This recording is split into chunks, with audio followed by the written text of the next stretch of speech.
Hi everyone, welcome back to my channel. ఈరోజైతే నేను fish fry అయితే చూపిస్తున్నాను, A to Z అనమాట. ఫిష్ ఎప్పుడు కూడా మనం మజ్జిగలో బాగా వాష్ చేసుకోవాలి. ఏదైనా నిమ్మకాయ అయినా పర్వాలేదు.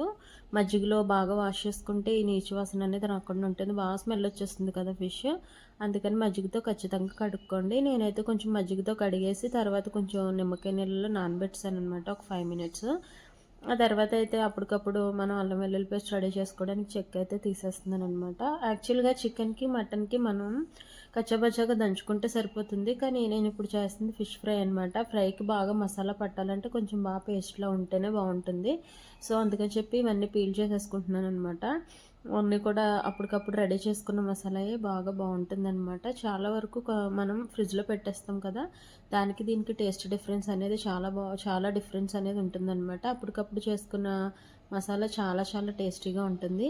ఈ విధంగా అయితే పేస్ట్ చేసేసాను. యాక్చువల్గా నాకు చేపల పులుసు అంటే చాలా చాలా ఇష్టం. మా మదర్ బాగా చేస్తారు, కాకపోతే మా హస్బెండ్కి అస్సలు ఇష్టం ఉండదు. అందులో ముక్క కానీ పులుసు కానీ అస్సలు ముట్టుకోరనమాట. అందుకని చెప్పి నేను సాంబార్ పెట్టేసి ఫిష్ ఫ్రై అయితే చేశాను. తల ఒక్కటి ఉంచేసాను అనమాట. అదైతే నేను నెక్స్ట్ డే పులుసు పెట్టుకున్నాను, వంకాయలు వేసేసి. చాలా చాలా బాగా కుదిరింది, సూపర్గా ఉందనమాట. సో ఈ ముక్కలన్నీ కూడా ఆ తర్వాత నేను నిమ్మకాయ నీళ్ళతో నానబెట్టిన పక్కన పెట్టేసి తర్వాత ఉప్పు పసుపు వేసి బాగా కలిపేసుకోవాలి. ఫిష్ బాగా నీచు వాసన వస్తుంది, చికెన్ కూడా బాగా వచ్చేస్తుంది వాసన. అది పోయే వరకు ఉప్పు పసుపు వేసి కడిగేసుకొని తర్వాత బాగా మసాలా పట్టించడానికి పసుపు, ఉప్పు, కారం, కొంచెం ధనియాల పొడి అండ్ కొంచెం కార్న్ఫ్లోర్ అయితే వేసాను. గరం మసాలా వేసేసుకోవాలన్నమాట. ఇష్టమైతే కొంచెం జీలకర్ర పొడి కూడా వేసుకోవచ్చు. జీలకర్ర పొడి ఎక్కువ వేయకండి, బాగోదు. అల్లం వెల్లుల్లి పేస్ట్, పసుపు, ఉప్పు, కారం, అల్లం వెల్లుల్లి పేస్ట్, గరం మసాలా, ధనియాల పొడి, కార్న్ఫ్లోర్ అనమాట. ఇవన్నీ వేసేసుకొని టేస్ట్కి సరిపడా బాగా కలిపేసుకోవాలి. కొంచెం ఆయిల్ కూడా వేసుకున్నాను ముక్కలకు బాగా పట్టడానికి.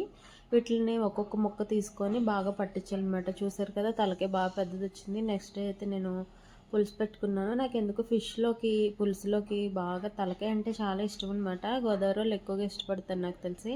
మా హస్బెండ్ ఇది కూడా తింటారని అంటారు. మీరు ఎంతమంది తింటారో కామెంట్ చేయండి. నాకైతే చాలా చాలా ఇష్టం. ఫిష్ హెడ్ కోసమే నేను ఫిష్ తెమ్మంటాను. హెడ్డే ఇష్టం, మీరు ఏమైనా ముక్కలు అంత పెద్ద ఇష్టంగా తిన్నమాట. సో చూసారు కదా, ఈ విధంగా ముక్కలు అన్నిటికి కూడా బాగా పట్టించేయాలి. పట్టించేసిన తర్వాత మసాలా ఇంకా మిగిలిపోతే మళ్ళీ డబుల్ కోటింగ్ లాగా వేసేసుకోండి. వేసేసుకున్నాక మినిమం 1 hour అయితే మనం ఫ్రిడ్జ్లో పెట్టాలన్నమాట. మనకి టైం ఉంటే ఒక 2-3 hours పెట్టుకుంటే ఇంకా బాగా పట్టేస్తుంది. మనకు టైం లేనప్పుడు అట్లీస్ట్ ఒక 1 hour అన్నా బాగా పెట్టుకోవాలి ఫ్రిడ్జ్లో. ఈ విధంగా పెట్టుకున్నాక యాక్చువల్గా అయితే నేను ఎప్పుడు కూడా నార్మల్ ఫ్రైయే చేస్తాను. ఈసారి మా హస్బెండ్ కార్న్ఫ్లోర్ వేసావు కదా, ఎప్పుడు కార్న్ఫ్లోర్ యూస్ చేయకుండా నార్మల్ ఫ్రై చేస్తాను. ఈసారి కార్న్ఫ్లోర్ తెచ్చారు డీప్ ఫ్రై చేయమని. సరే పోనీలే, మనకి మంచిదే కదా, ఈజీగా అయిపోతుందిలే అని చెప్పి డీప్ ఫ్రై అయితే చేశాను. యాక్చువల్గా నేను ఎప్పుడు డీప్ ఫ్రై చేయను, ఎంత కష్టమైన నుంచొని నార్మల్ ఫ్రైయే చేస్తాను. కానీ ఈసారి అయితే ఇలా చేశాను అనమాట. మనం నార్మల్ ఫ్రై చేసినప్పుడు ఎక్కువ టైం పడుతుంది, డీప్ ఫ్రైకి అయితే తక్కువ టైం పడుతుంది. కానీ డీప్ ఫ్రై చేయడం వల్ల ఆయిల్ మరిగి అందులో కెమికల్స్ అనేవి బాగా రిలీజ్ అయిపోతాయి. అది చాలా డేంజర్ అనమాట. అలాంటప్పుడు ఏంటంటే ఇంక తప్పదు కదా, ఎప్పుడన్నా మనం ఫ్రై చేసుకున్నప్పుడు మనకి డేంజర్ రాకుండా, ఎక్కువగా మనకి సైడ్ ఎఫెక్ట్స్ రాకుండా ఈ విధంగా డీప్ ఫ్రై చేసినప్పుడు ఎనీ ఫుడ్ ఐటమ్ అనమాట ఇలా కరివేపాకు వేసుకోండి. కరివేపాకులో క్యాన్సర్ ప్రివెంట్ చేసేవి కణాలు అనేవి చచ్చిపోతాయి అన్నమాట. కణాలు చచ్చిపోయేటట్టు చేస్తుంది.